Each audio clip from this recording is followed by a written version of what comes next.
ont été tués, de même que le commissaire communal de la police à Nyabihanga, Anisenda Kengurutse. Les 3 survivants des meneurs de l'attaque qui sont venus de la province de Gitega se sont par la suite volatilisés dans la nature. Et le corps du commissaire communal a été conduit à la morgue de l'hôpital Kibumbu. Toutefois, l'un des 2 malfaiteurs tués a été identifié. Il était connu sous le nom de Sylvestre Chakurivugwa, surnommé 16. Ce dernier venait d'être libéré de la prison de Gitega où il était détenu pour vol qualifié. Le commissaire provincial de la police à Gitega ainsi que l'administration communale à Nyabihanga confirment cette attaque et indiquent qu'un suspect complice a été arrêté pour des réseaux d'enquête. Une autre personne a été tuée, mais cette fois-ci, c'est dans la province Muyinga, où une femme a été tuée hier soir par des inconnus sur la colline Buvumbi de la commune Butihinda. L'assassinat de cette femme inquiète les habitants de cette localité car ça peut constituer un prétexte pour malmener les membres des partis politiques et de l'opposition. Le point avec Innocent Valentin Singirangao. La femme qui a été tuée hier soir sur la colline Buvumbi de la commune Butihinda était connue sous le nom de Dozela Nyabenda. Un voisin rapporte le déroulement des faits. Hier soir, vers 20h30, des inconnus se sont introduits au domicile de William Gahutu, tuant sa femme à l'aide d'inou. Cette femme est morte sur le champ alors qu'elle préparait le repas. Les habitants de la colline Buvumbi demandent que les investigations soient menées sur le fils du mari de la victime. Selon eux, le garçon avait déjà menacé de mort sa marâtre pour des allégations de sorcellerie.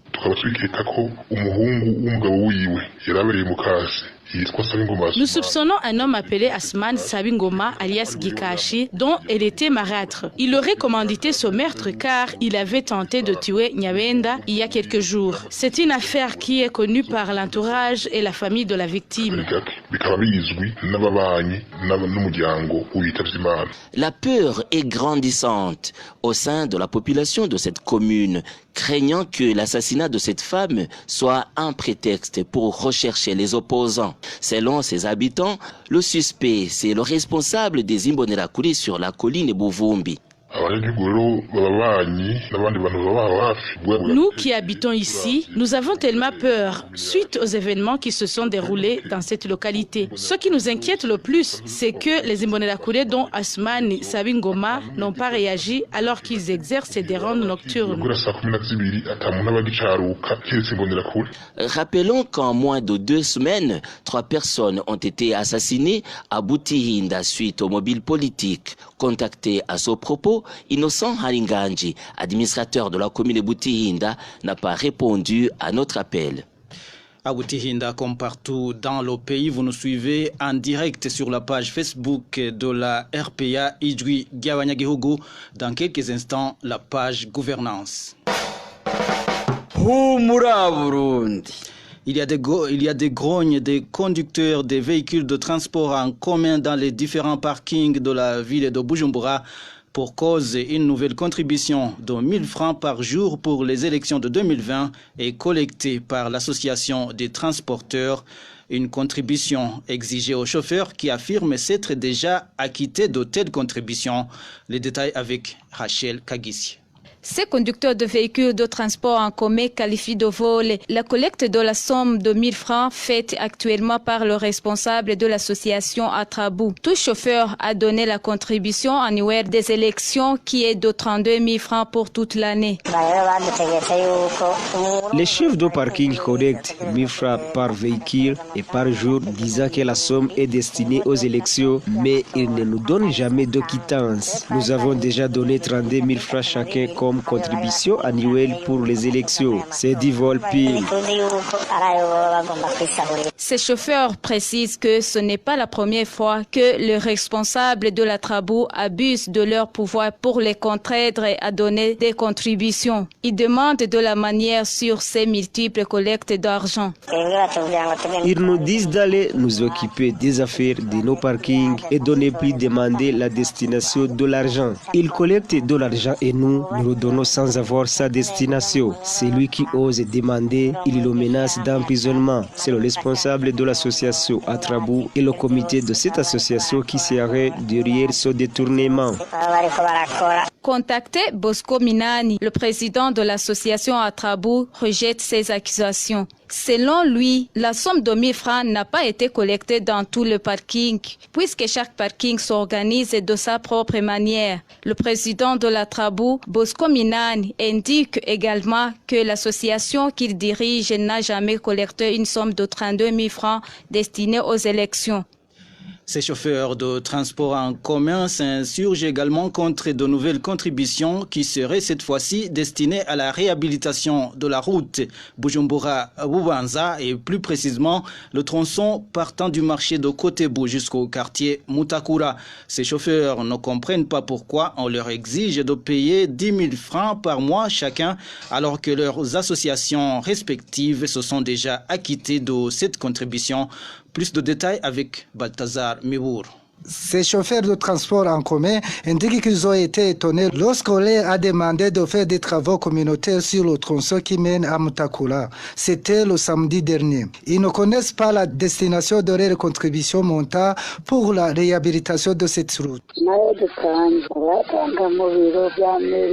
Nous avons déposé ce montant à la mairie au bureau d'un certain Bouchoumi chargé du service de transport. Chaque parking a contribué à hauteur de 500 000 francs burundais. On nous avait dit que les machines réhabiliteront la route qui mène à Mutakura. Après avoir donné ce montant, on nous a appelés pour faire les travaux communautaires. Et lors de ces travaux, samedi dernier, on nous a dit que nous devons encore une fois contribuer. Ces chauffeurs demandent au gouvernement de stopper ces contributions puisqu'elles entravent le développement de leur famille. Lorsqu'un problème survient, ils se dirigent vers les transporteurs. Pourtant, nous ignorons la destination des contributions qui nous sont exigées, y compris des contributions dites électorales. Nous demandons au gouvernement d'alléger nos fardeaux, tenant compte de nos situations financières. Contacté, Fredin Bonima, maire de la ville de Bujumbura, nous a accroché au nez. Et puisque nous parlons de l'état des routes, la route reliant la RN3 Bujumbura-Rumongue et la route Bujumbura-Jenda, appelée RN7, en passant par le quartier Kinanira de la zone Musaga, est en destruction. Une destruction causée par les eaux de ruissellement. Les conséquences de la dégradation de cette route commencent à se manifester. Les détails avec Marie-Ange Irakodze. Les habitants de la zone Musaga ont eu la peur de leur vie ce mercredi. Quand ils se sont réveillés, la route Bujumbura-Rumongue ne communiquait plus avec celle de Bujumbura-Ijenda. Elle avait été scindée en deux par un grand ravin qui passe tout près du petit séminaire de Kanyosha, juste à côté de l'arrêt bus. Les passants, de même que les voitures, sont interdits de toute circulation à cet endroit. Selon les habitants de cette localité, faute de canalisation suffisante, les eaux de pluie se sont créées un chemin, d'où ce ravin qui n'a cessé de croître au jour le jour. Pour le moment, des barrières ont été érigées et des agents de la police de protection civile ont été postés à cet endroit pour prévenir tout incident. Cette situation gêne les habitants du quartier Kinanira qui sont obligés de faire un détour pour rentrer ou se rendre à leur travail. Un des habitants qui s'est entretenu avec la RPA nous a signifié qu'il passe par Musaga, bifurque à Kinanira 4 et descend jusqu'à Kinanira 3. L'autre conséquence, qui n'est pas la moindre, c'est la coupure d'eau suite aux tuyaux de la Régie des eaux qui ont été endommagés. Une information confirmée par la Régie des eaux. Dans l'entretemps, l'église Bethany et le lycée Kanyosha sont fermés depuis le mois de mars. Une partie des bâtiments ayant été emportée par ce ravin. En réaction sur cette dégradation des routes, le responsable du Fonds routier national précise que le budget de l'État alloué à ce fonds est insuffisant compte tenu des activités à sa charge. La situation se présente ainsi au moment où même les bailleurs ne financent plus ce secteur, selon Jean Bosco Sabou-Mouremi, qui est responsable de ce fonds. Jean Bosco Sabou-Mouremi affirme toutefois qu'ils sont à l'œuvre, même si ce n'est pas au rythme souhaité, car confrontés au manque de moyens. Suivez plutôt Jean Bosco Sabou-Mouremi, il est responsable du Fonds routier national. Il est repris en français par notre confrère Emmanuel Niungeko. Et Les années dernières, le Fonds routier national utilisait le financement des bailleurs pour le développement comme la Banque mondiale, mais pour le moment, son fonds utilise en grande partie le budget de l'État et nous essayons de travailler en fonction des moyens à notre disposition. C'est parce que même dans ces pays partenaires, nous avons constaté que le budget alloué à ce secteur est toujours inférieur à celui qui est nécessaire par rapport aux activités relatives. Nous sommes en activité, même si ce n'est pas au rythme que nous souhaitions. Cela est dû au manque de moyens, comme je l'ai déjà évoqué.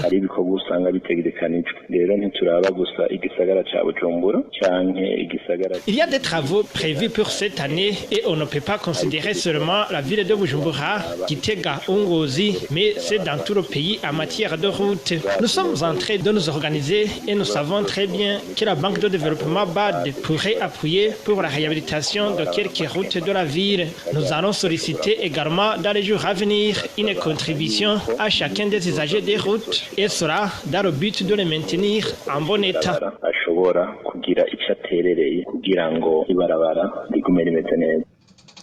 Voilà, Jean Bosco Nsabou Mouremi a fait ses déclarations sur la radio Isanganiro. Vous pouvez retrouver le magazine Humura Burundi sur www.rpa.bi, sur SoundCloud, YouTube et Twitter.